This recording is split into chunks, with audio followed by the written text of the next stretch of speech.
Hi, this is Tracy, and today I'm going to read a section of my book, The Big Fix, Hope After Heroin, and I hope you'll buy it. But anyway, I thought it might be nice to read a section of it to people who regularly watch my videos. So, let me find the section I was going to read. Getting off drugs was just a small part of staying clean. After all the chemicals left my body, I was flooded with a lifetime of memories I had tried to stuff down. Underneath my hard exterior was a person drowning in fear. Thinking about my childhood, I realized I had been hooked all along. I remember getting my wisdom teeth pulled and that warm, fuzzy bubble of the Vicodin I was given. I had vowed not to become an alcoholic like my father, but this seemed okay because the doctor had prescribed it. The Vicodin relieved me of the burden of my thoughts.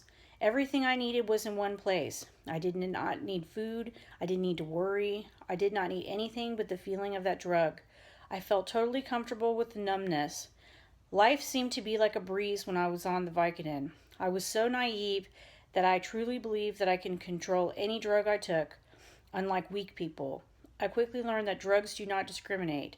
They prey on your weakest instincts and your insecurities, of which I had plenty. Listening to other people talk during shared time at the rehab center, I realized much of what people had said was lies or half-truths for the benefit of attracting the opposite sex.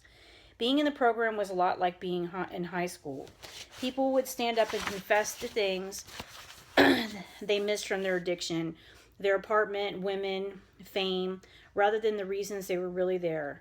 No one said, "I'm a loser, I hate myself," or any of the other things that were really in their heads.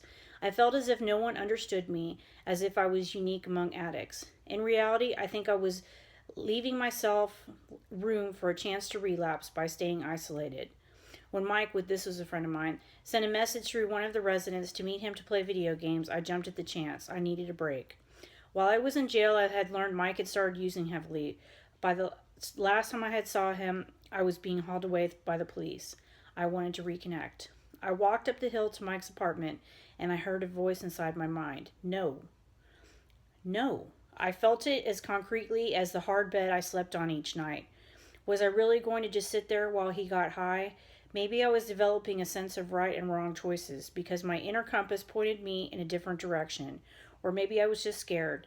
I tucked my tail between my legs and I ran back to the center. I called that night from the payphone in the hallway. "I'm sorry," I told him. He was pissed. "We can't hang out, Tracy." "Well, maybe I can try to get away next week," I said half-heartedly. "No, you won't," he said, "because I am doing this and you are doing that." He was right. I needed to stay on the path of sobriety with no distractions. The question was whether I could stay the course. When I emerged in the program later, I would feel like an alien that had been dropped onto a different planet. Not only did I have no contact with the outside world for 90 days of my court-ordered rehab, but I had lost years to my addiction. The world had moved on to email from pagers and mobile phones, while I still carried crumpled phone numbers and dimes in my pocket for a phone booth. So that is a section from my book, The Big Fix, Hope After Heroin. And the one thing I want to say about it in particular is that it is a book specifically about my recovery and not about years and years of using. And I hope you enjoyed it. Thanks.